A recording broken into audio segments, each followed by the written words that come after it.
So I experienced a lot of depression in my late teens and my early 20s. And how I began to overcome that was first when I started playing with the idea of depression as a verb. So rather than depression being this diagnosis that I had and it was just a part of me, instead I started playing with the idea that depression was a process. It was something I was doing. And I first came up with this idea when I was watching Tony Robbins help people overcome their depression.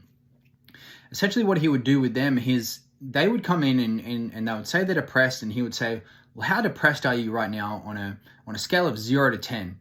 And they would say, "Well, right now I'm a 7, but I'm usually at a 10." And he would say, "Okay, cool. So what I want you to do for me right now is I want you to get yourself to a 10. Do whatever you have to do to get yourself to a 10."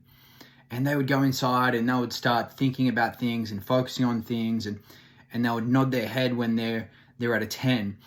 And what he would do is point out that they're doing a process inside to make themselves feel this way.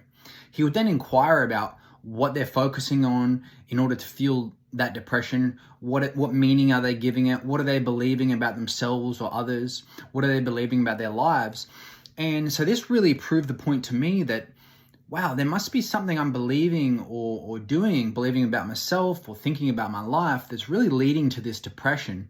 So for me, that was the beginning of a lot of self-inquiry about asking myself the question, how am I depressing myself now? What am I thinking and focusing on in order for myself to feel so crappy right now?